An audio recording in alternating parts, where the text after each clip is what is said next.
Hi friends, അപ്പം എല്ലാവർക്കും ഞങ്ങളുടെ ലോക്ക്ഡൗൺ ചാനലിലേക്ക് സ്വാഗതം. നമ്മൾ ഇന്ന് ഉണ്ടാക്കാൻ പോകുന്നത് വളരെ സിമ്പിളും ഭയങ്കര കോമനുമായിട്ടുള്ള ഒരു അടിപൊളി റെസിപ്പിയാണ് ചിക്കൻ ബിരിയാണി. അപ്പം ചിക്കൻ ബിരിയാണി എങ്ങനെ ഉണ്ടാക്കാമെന്ന് നമുക്ക് നോക്കാം. ഭയങ്കര സിമ്പിളായിട്ട് ഇത് ഉണ്ടാക്കാൻ പറ്റും. So let's get started. അപ്പോൾ ഇപ്പോൾ നമ്മൾ ചിക്കൻ വറുക്കാൻ പറ്റുന്ന മസാല എന്തൊക്കെയാണ് വേണ്ടതെന്ന് നോക്കാം. നമ്മൾ ഏകദേശം ഇവിടെ എടുത്തിട്ടുള്ള ചിക്കൻ കഷ്ണങ്ങൾ ഇത്രയാണ്. ഇത്രയത്തിനുള്ള മസാലയാണ് ആദ്യം നമ്മൾ കുറച്ചെടുക്കാൻ പോലെ.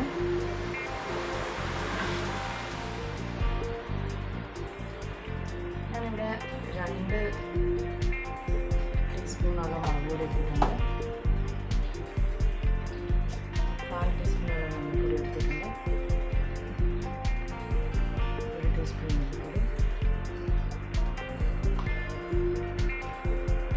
4 ടീസ്പൂൺ മഞ്ഞൾപ്പൊടി,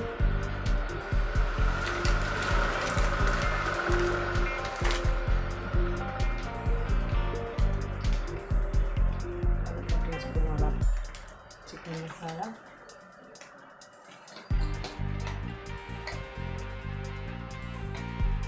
1 സ്പൂണോളം garam masala,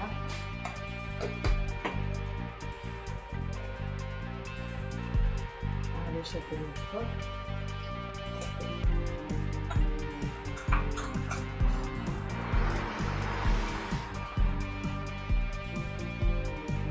ginger garlic paste,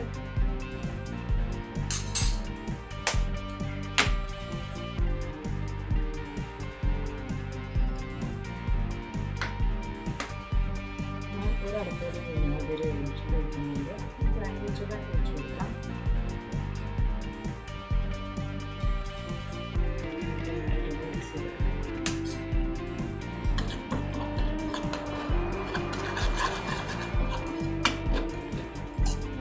അപ്പം നമ്മൾ ചിക്കൻ വറുക്കാനായിട്ടുള്ള മസാലാസ് ഒക്കെ മിക്സ് ചെയ്ത് അത് ഞാൻ വെള്ളം ഒഴിച്ചിട്ടില്ല. അപ്പം നമ്മുടെ ചിക്കൻ്റെ കഷ്ണത്തിലുള്ള വെള്ളം വെച്ച് മിക്സ് ചെയ്തെടുക്കാം.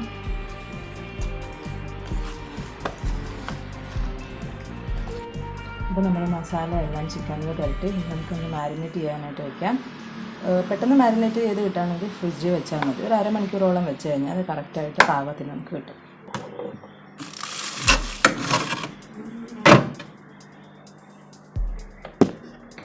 ഇത് നമ്മൾ ബിരിയാണി അരി 1 മണിക്കൂറോളം വെള്ളത്തിലിട്ട് വെച്ചിട്ടുണ്ടായിരുന്നു. കുതിർത്തിട്ട് ഇപ്പോൾ ഡ്രെയിൻ ചെയ്യാൻ വെച്ചിരിക്കുകയാണ്.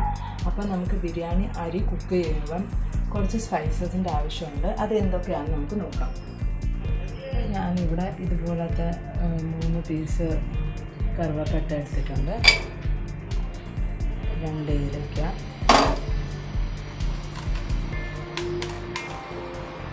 കുറച്ച് കഷ്ണം ഗ്രാമ്പൂ, ഇത്രയും കുരുമുളക്,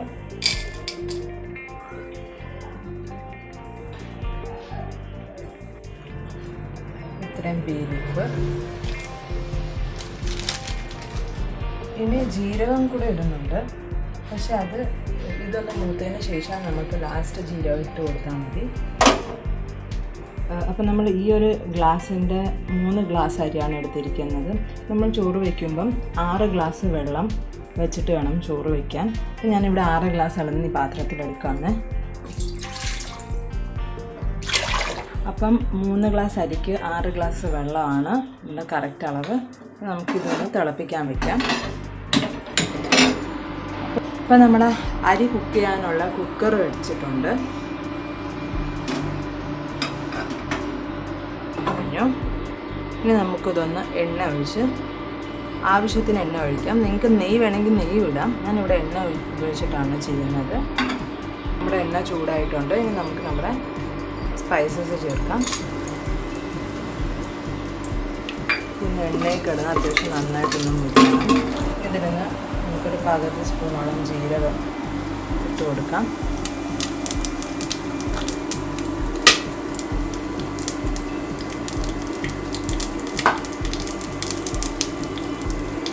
ഫ്ലെയിം ഒന്ന് കുറച്ചിട്ട് നമ്മുടെ അരി എടുത്ത് വെച്ച അരി ഇതിലിട്ട് കൊടുക്കാം. ഇത് ഒരു 5 മിനിറ്റോളം നമുക്കൊന്ന് ഫ്രൈ ചെയ്ത് നന്നായിട്ട് ഇളക്കി കൊടുക്കണം. അടി പിടിക്കാത്ത രീതിയിൽ ഒന്ന് ഇളക്കി കൊടുക്കണം. ലോ ഫ്ലെയിമിൽ തന്നെ ഇളക്കി കൊടുക്കണം. അപ്പോൾ നമ്മൾ കുറച്ച് മുമ്പേ വെള്ളം തിളപ്പിക്കാൻ വെച്ചിട്ടുണ്ട്. ചോറ് നമുക്ക് തയ്യാറാക്കാനുള്ള വെള്ളം ഇപ്പോൾ തിളച്ചിട്ടുണ്ട്. നമുക്ക് ഗ്യാസ് ഒന്ന് ഓഫാക്കാം. ഒരു 5 മിനിറ്റോളം വഴറ്റി നേരത്തെ തിളപ്പിച്ച വെള്ളം നമുക്കിതിലോട്ട് ഒഴിച്ചു കൊടുക്കാം. നന്നായിട്ടൊന്ന് മിക്സ് ചെയ്ത് കൊടുക്കണം. ഇത് നമ്മൾ സാധാരണ ചോറ് തിളപ്പിച്ച് ഊറ്റുന്ന പോലത്തെ ചോറല്ലായിരിക്കും വരുന്നത്. എൻ്റെ വീട്ടിൽ ഇച്ചിരൂടെ ഒരുപാട് സ്റ്റിക്കി അല്ല, പക്ഷെ നമുക്ക് കുഴച്ച് കിട്ടുന്ന പരുവത്തിലുള്ള അരിയാണ് ഇഷ്ടം ഇവിടെ. അപ്പം നമുക്ക് ആ രീതിയിൽ ചോറാണ് ഇപ്പോൾ ഉണ്ടാക്കുന്നത്. നമുക്കിങ്ങനെ പാകത്തിനുള്ള വെള്ളം ഇട്ടിട്ട് നമുക്കൊന്ന് നന്നായിട്ട് ഇളക്കി കൊടുക്കാം. ഈ അരി വിട്ട് വരാൻ വേണ്ടിയിട്ട് ഒരു ലെമൺ ജ്യൂസ് എടുത്തിട്ടുണ്ട്, അതൊന്ന് ഇട്ട് കൊടുക്കുക. എന്നിട്ട് പാകത്തിന് ഉപ്പും ഇട്ട് കൊടുക്കുക.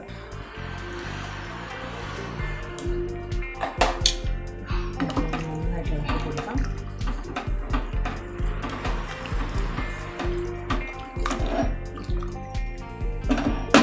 നമുക്കിത് അടച്ചു വെച്ച് വേവിക്കാം.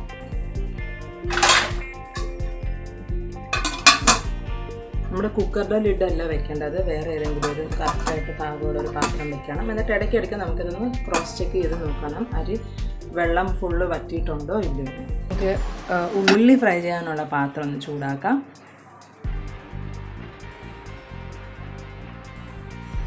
നമുക്ക് എണ്ണ ഇച്ചിരി കൂടുതൽ ഒഴിച്ചു കൊടുക്കാം, കാരണം ഇത് ഫ്രൈ ചെയ്തെടുത്തതിന് ശേഷം നമ്മൾ നട്ട്സും കുറച്ച് ഫ്രൈ ചെയ്യണം. പിന്നെ നമുക്ക് ഈ എണ്ണയിൽ തന്നെ ചിക്കനും ഫ്രൈ ചെയ്തെടുക്കാം. ഇച്ചിരി കൂടുതൽ ഇട്ടേക്കാം.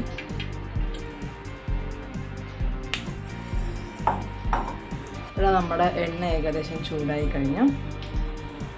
പിന്നെ ഈ ഉള്ളി ഇത് ശരിക്കും നമ്മളിങ്ങനെ കൈകൊണ്ട് പീച്ച് സെപ്പറേറ്റ് ചെയ്യണം. ഇത് നമുക്കതൊന്ന് ഫ്രൈ ചെയ്യാനായിട്ട് ഇട്ട് കൊടുക്കാം. ഇവിടെ കുറച്ച് ഉള്ളി എടുക്കുന്നുണ്ട്, ജസ്റ്റ് ഗാർണിഷ് ചെയ്യാൻ വേണ്ടിയിട്ടാണ്.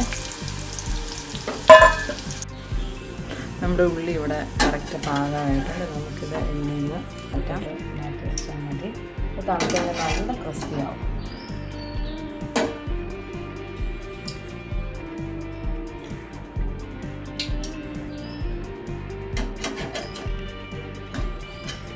അപ്പോൾ നമ്മളുടെ ഉള്ളി ഫ്രൈ ചെയ്ത് കഴിഞ്ഞ് ഇനി നമുക്ക് കിസ്മിസ് കിട്ടാത്തതുകൊണ്ട് നമ്മൾ കറുത്ത മുന്തിരിയാണ് ഉപയോഗിക്കുന്നത്. ഇതൊന്ന് വഴറ്റിയെടുക്കാം. ഫ്രൈ ആയിട്ടുണ്ട്, ഇതൊന്നെടുത്ത് മാറ്റി വയ്ക്കാം. ഇനി അടുത്ത് നമ്മൾ ഇടാൻ പോകുന്നത് കാഷ്യൂസാണ്.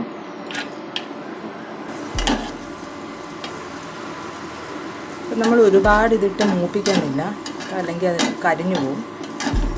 ഇത് ഏകദേശം ആയിട്ടുണ്ട്, ഇതൊന്ന് മാറ്റിയെടുക്കാം.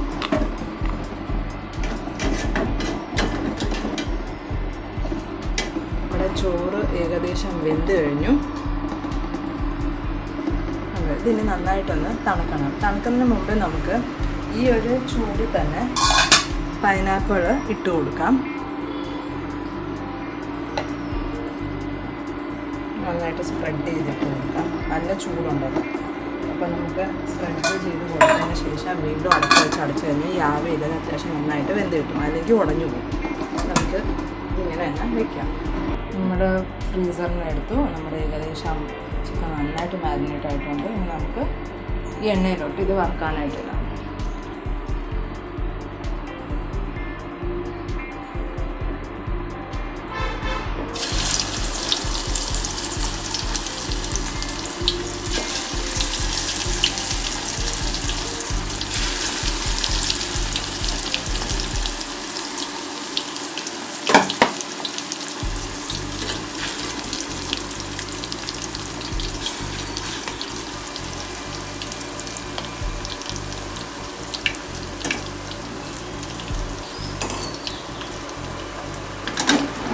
നമ്മുടെ ഈ ചിക്കൻ നമുക്ക് ഒരു മീഡിയം ഫ്ലെയിമിൽ വെച്ചിട്ട് വേണം കുക്ക് ചെയ്യേണ്ടത്.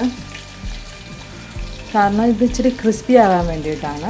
രണ്ട് സൈഡും ക്രിസ്പി ആവണം. പക്ഷെ നമ്മൾ നെക്സ്റ്റ് സ്റ്റെപ്പിൽ വേവിക്കുന്നുണ്ട് നന്നായിട്ട്. അപ്പോൾ നമ്മൾ ക്രിസ്പി ആകാൻ വേണ്ടി മാത്രം ഒന്ന് കുക്ക് ചെയ്തെടുക്കാൻ മതി. ഇത് അപ്പോൾ നമ്മുടെ ചിക്കൻ ഏകദേശം കുറച്ച് മുരിഞ്ഞിട്ടുണ്ട്. ഇത് വെന്തിട്ടില്ല കേട്ടോ. നമുക്ക് ഇത്രയും മുരിഞ്ഞ് കിട്ടിയാൽ മതി. ഇത് പാത്രത്തിലോട്ട് മാറ്റിയെടുക്കാം.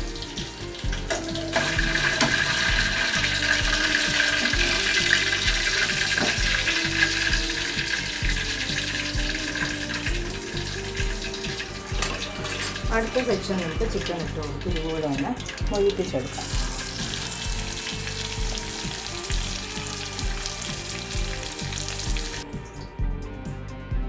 നമ്മുടെ ചിക്കൻ ഫ്രൈ ആയി കഴിഞ്ഞ് അതിൻ്റെ എണ്ണയാണിത്. ഇതിൽ തന്നെ ആയിരിക്കും നമ്മൾ ചിക്കൻ മസാല ഉണ്ടാക്കുന്നത്. നമ്മളതൊന്ന് അരിച്ചെടുക്കാം. ആവശ്യത്തിന് എണ്ണ മാത്രം ഒഴിച്ചു കൊടുക്കാം. ബാക്കി എണ്ണയ്ക്ക് നമുക്ക് വേണമെങ്കിൽ പപ്പടമൊക്കെ വറുക്കാം കേട്ടോ. അപ്പോൾ നമ്മൾ മസാല ഉണ്ടാക്കാൻ വഴറ്റാനുള്ള സാധനങ്ങളാണിത്.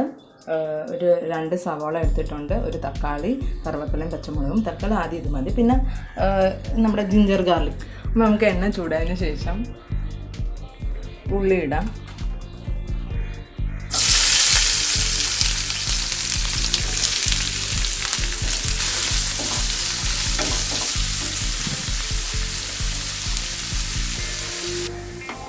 ഉള്ളി ഇട്ടിട്ട് നമുക്കൊരു 3 മിനിറ്റോളം ആയിട്ടുണ്ട്. ഇനി നമുക്ക് കറിവേപ്പില ഇടാം.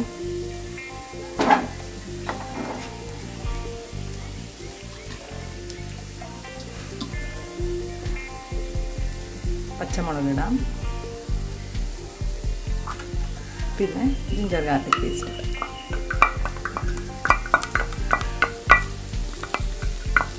നമുക്ക് നന്നായിട്ടൊന്ന് മിക്സ് ചെയ്ത് കൊടുക്കാം. ഇച്ചിരി ഉപ്പിട്ടാൽ നല്ലതായിരിക്കും, പെട്ടെന്ന് ഉള്ളി വഴണ്ട് കിട്ടും. ഉള്ളി ഏകദേശം നന്നായിട്ട് വഴണ്ടിട്ടുണ്ട്. ഇനി നമുക്ക് ഈ ഉള്ളിയിലേക്ക് കുറച്ച് മസാലാസ് ഇട്ട് കൊടുക്കാം. മസാല എന്ന് വെച്ചാൽ നമുക്കറിയാമല്ലോ, ബിരിയാണിയിൽ ഏറ്റവും ആദ്യം ഇടുന്നത് മുളക് പൊടി, മല്ലിപ്പൊടി, മഞ്ഞൾപ്പൊടിയാണ്. അപ്പം അതിന് വേണ്ടിയിട്ട് നമുക്ക് നടുക്ക് ഭാഗത്തായിട്ട് കുറച്ച് എണ്ണ ഒഴിച്ച് ഒന്ന് ചൂടാക്കി കൊടുക്കാം. നമുക്ക് ഈ എണ്ണയിലോട്ട് നമ്മുടെ മസാല പൊടികളൊന്ന് വഴറ്റി കൊടുക്കാം.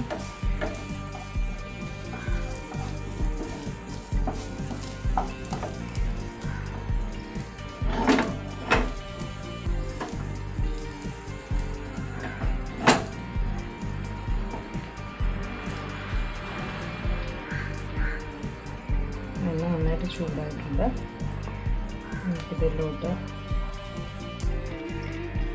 1 സ്പൂൺ മല്ലി ഇട്ട് കൊടുക്കാം. 1 സ്പൂൺ മല്ലിക്ക് 2 സ്പൂൺ മുളക് പൊടി ഇടാം.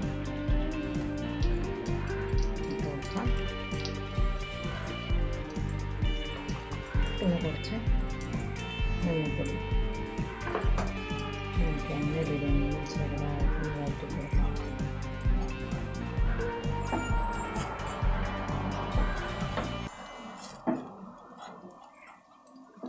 നിങ്ങൾക്ക് വേണമെങ്കിൽ ഒരു പാത്രത്തിൽ വറുത്തിട്ട് നന്നായിട്ട് മുരിച്ചതിന് ശേഷം ഇതിലോട്ട് ഇട്ട് കൊടുത്താലും മതി. അതല്ല ഇങ്ങനെ നമുക്ക് എണ്ണയിലോട്ടും മുരിച്ച് കൊടുത്താൽ കുറച്ചുകൂടെ എളുപ്പമായിട്ട് ഇതാണ് മുരിഞ്ഞ് കിട്ടും. നന്നായിട്ട് മുരിഞ്ഞ് കിട്ടണം.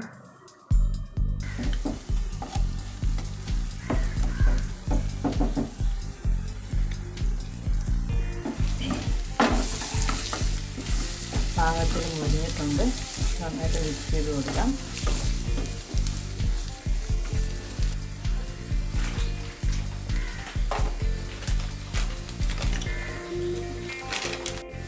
അപ്പോൾ ഇനി ഇതിലോട്ട് ഞാൻ 2 ടേബിൾ സ്പൂണോളാണ് ബിരിയാണി മസാല ഇടുന്നത്.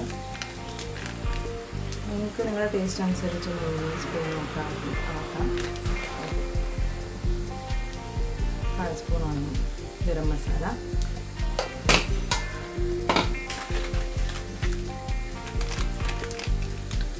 ഒരു ടേബിൾ സ്പൂൺ ചിക്കൻ മസാല വരെ ഉപയോഗിക്കാം. കുരുമുളക് പൊടി ഒരു 1/2 സ്പൂണോളം. പാകത്തിന് ഉപ്പ്. നേരത്തെ ഉപ്പിട്ടിട്ടുള്ളവർ ഉപ്പിടുമ്പം സൂക്ഷിച്ചിടുക.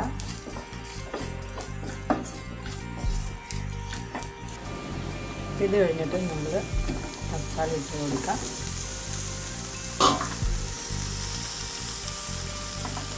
മിക്സ് ചെയ്ത് കൊടുക്കാം.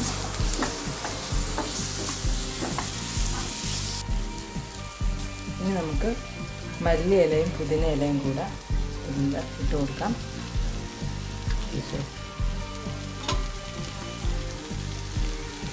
എന്നിട്ട് തക്കാളി ഉടയുന്ന വരെ നന്നായിട്ട് മിക്സ് ചെയ്ത് കൊടുക്കാം. ഇവിടെ മസാലകളൊക്കെ നന്നായിട്ട്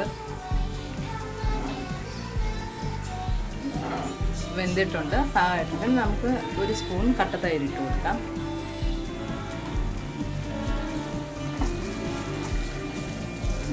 നമുക്ക് തൈര് നന്നായിട്ട് മിക്സ് ആയതിന് ശേഷം കുറച്ച് വെള്ളം ആഡ് ചെയ്ത് കൊടുക്കാം.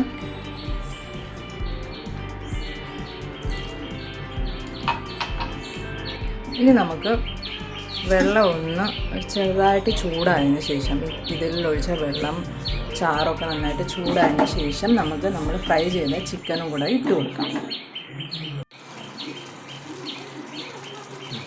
നല്ലൊരു തിളച്ച് നമുക്ക് നമ്മുടെ ചിക്കൻ്റെ കഷ്ണം മുഴുവനായിട്ട് ഇട്ട് കൊടുക്കാം.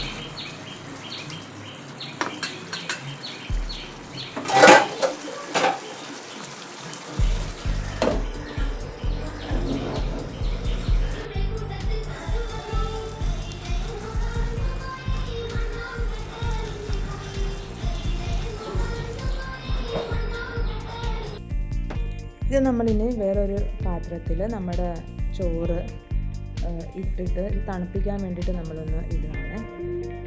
അപ്പോൾ ഏകദേശം തണുത്ത് കഴിഞ്ഞ് നമുക്കിത് സെറ്റ് ചെയ്യാനായിട്ട് വെക്കാം. അപ്പോൾ ഒരു 2 ലെയറായിട്ട് ഇടായത്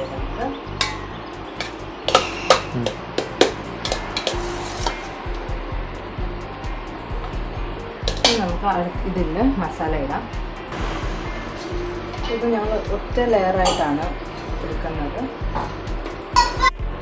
നമ്മൾ നല്ല ഈവനായിട്ട് സ്പ്രെഡ് ചെയ്തിട്ടുണ്ട്. നമുക്ക് നമ്മുടെ ബാക്കി ചോറും കൂടെ ഇട്ട് കൊടുക്കാം.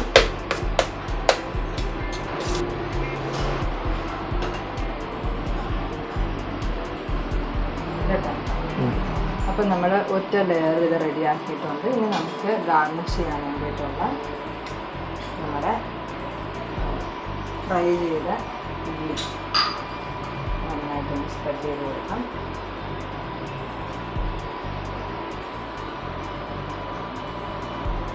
ഇതുപോലെ നമ്മുടെ ഉണക്കമുന്തിരി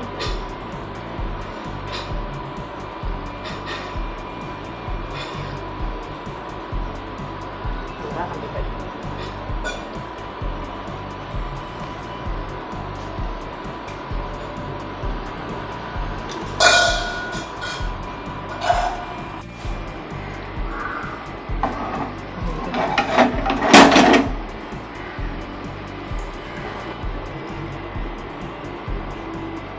ഇവിടെ ബിരിയാണി ഇവിടെ റെഡി ആയിട്ടുണ്ട്. അപ്പം നിങ്ങൾക്ക് എല്ലാവർക്കും ഞാൻ ഉണ്ടാക്കിയ ചിക്കൻ ബിരിയാണി ഇഷ്ടപ്പെട്ടിട്ടുണ്ടെന്ന് തന്നെയാണ് എൻ്റെ പ്രതീക്ഷ. എൻ്റെ ബ്യൂട്ടിഫുൾ ആയിട്ടുണ്ട് അല്ലേ? ഇത് അടിപൊളി ഒരു റെസിപ്പിയാണ്. ഞങ്ങൾ സ്ഥിരമായിട്ട് ട്രൈ ചെയ്യുന്നതാണ്. ഇപ്പോൾ ഈ ലോക്ക്ഡൗൺ സമയത്ത് അല്ലെങ്കിൽ കൊറോണ സമയത്ത് നമുക്ക് ഹോട്ടൽസിലൊന്നും പോകാൻ പറ്റത്തില്ല. ഈ ബിരിയാണി എന്ന് പറയുന്നത് എല്ലാവരും പല പല ടൈപ്പിലാണ് ചെയ്യുന്നത്. അപ്പം ഈ സ്റ്റൈൽ നിങ്ങൾക്ക് ഉറപ്പായിട്ടും ഉണ്ടെന്ന് വിചാരിക്കുന്നു. നിങ്ങളെല്ലാവരും ട്രൈ ചെയ്ത് നോക്കുക. നിങ്ങൾക്ക് ഈ വീഡിയോ ഇഷ്ടപ്പെട്ടിട്ടുണ്ടെങ്കിൽ ലൈക്ക് ചെയ്യുക, ഷെയർ ചെയ്യുക, സബ്സ്ക്രൈബ് ചെയ്യുക. സബ്സ്ക്രൈബ് മാത്രം ചെയ്താൽ പോരാ, ബെൽ ഐക്കൺ കൂടെ പ്രസ് ചെയ്യുക. അപ്പം ഞങ്ങളിടുന്ന എല്ലാ വീഡിയോസും നിങ്ങൾക്ക് അവൈലബിൾ ആയിരിക്കും. Thank you.